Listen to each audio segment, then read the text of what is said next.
Assalamualaikum warahmatullahi wabarakatuh. Ensiklopedia Al-Fatih kembali ke hadapan Anda untuk berbagi info Islami. Semoga menginspirasi aktivitas Anda hari ini.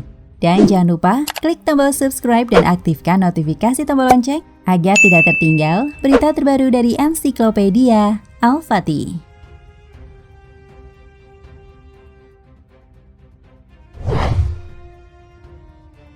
Naga merupakan hewan yang paling terkenal di dunia.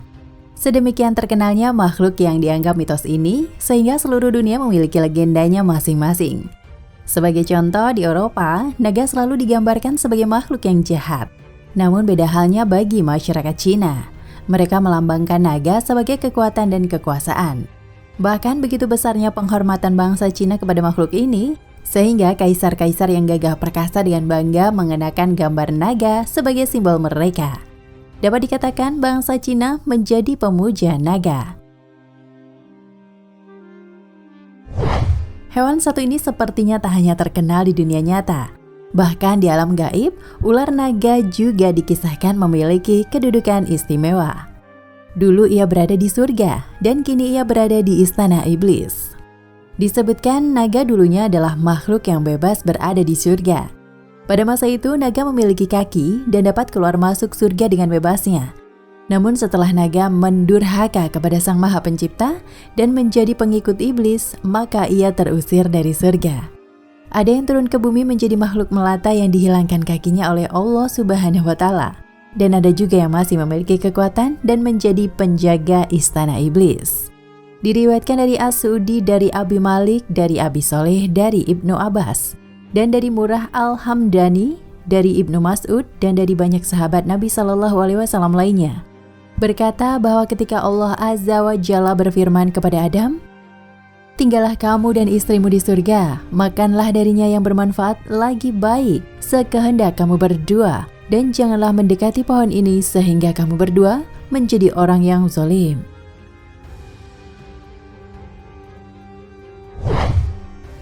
Kemudian riwayat tersebut menyebutkan bahwa iblis berupaya untuk menemui Adam dan Hawa di surga, namun terus dihalangi oleh para penjaganya.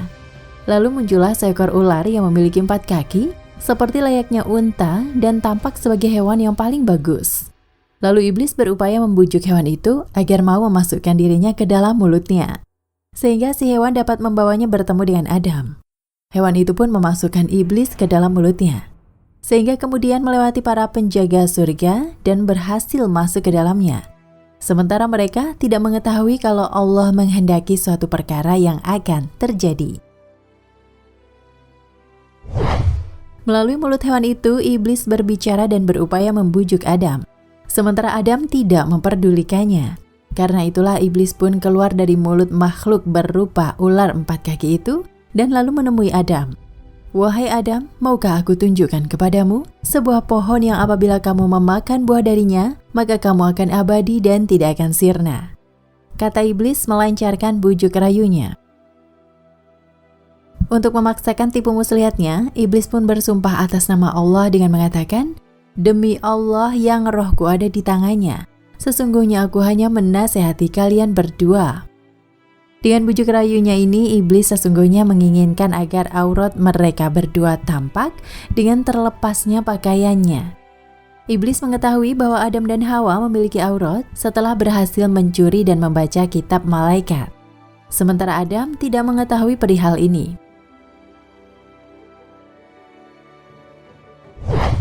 Meski iblis telah berulang kali membujuknya, namun Adam tetap enggan untuk memakan buah dari pohon itu. Akan tetapi berbeda halnya dengan Hawa. Ia mendekati pohon itu dan memakan buahnya. Setelah itu kemudian Hawa berkata kepada Adam, "Wahai Adam, makanlah.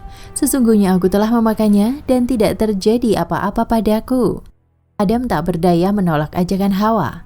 Maka tatkala Adam memakannya, lalu tampaklah aurat mereka berdua. Dan mulailah mereka menutupinya dengan daun-daun dari syurga. Abdul Razak dan Ibnu Zaris meriwayatkan dari Ibnu Abbas dan berkata, "Sesungguhnya iblis menawarkan dirinya kepada setiap binatang melata agar dapat membawanya masuk ke surga dan berbicara kepada Adam dan istrinya. Namun semua hewan menolak tawaran itu. Lalu ia berkata kepada ular, "Aku akan melindungi dirimu dari gangguan Adam, dan engkau ada dalam jaminanku jika engkau memasukkan aku ke dalam syurga." Selanjutnya diriwayatkan, maka ular itu membawa iblis di antara dua taringnya, lalu masuk ke dalam surga. Ketika itu ular masih berjalan dengan 4 kakinya. Di akhir peristiwa itu, kemudian Allah menjadikannya berjalan di atas perutnya.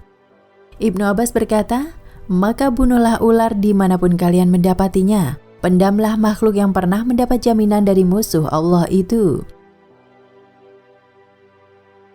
Ular naga disebutkan menjadi makhluk penjaga istana iblis.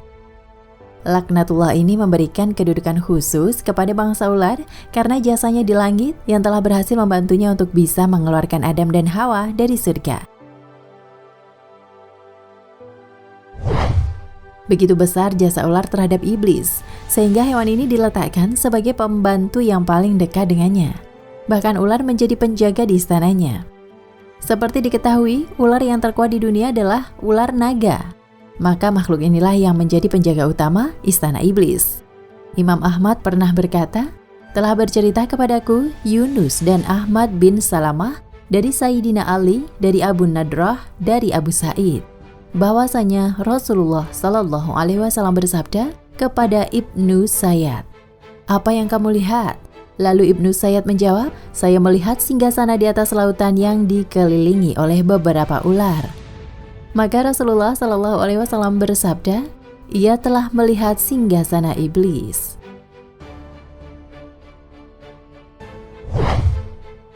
Riwayat lain menyebutkan bahwa Ibnu Sayyad adalah tokoh sakti di zaman Rasulullah yang memiliki kemampuan kasyaf syaitoni, yaitu matanya mampu untuk menembus alam jin dengan bantuan iblis karena kerahmatan Allah Subhanahu wa Ta'ala. Para sahabat bahkan sampai menganggap Ibnu Sayyad ini adalah Dajjal. Dalam salah satu riwayat disebutkan, Ibnu Sayyad ini pernah diuji oleh Rasulullah kemampuan kasyaf syaitoninya.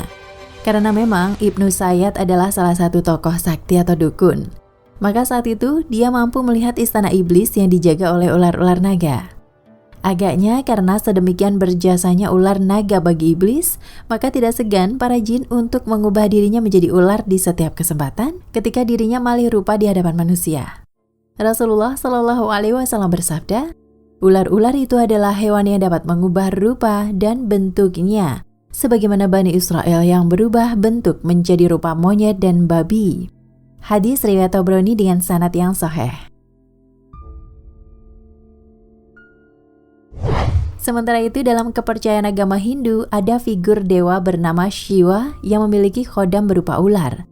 Dan banyak sekali praktisi ilmu esoterik, yoga prana, dan ilmu tenaga dalam yang mengolah kundalini yang tak lain adalah Dewi Ular untuk kesaktian mereka. Memang sangat disayangkan, sekarang ini ular banyak sekali dimuliakan bahkan menjadi simbol-simbol ilmu bela diri dan simbol keberuntungan. Bahkan gambar-gambar ular naga banyak dipajang di rumah, di keramik, dijadikan merek dagangan, atau dibuat patung.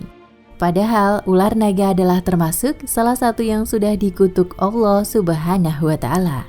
Wallahu a'lam bishawab.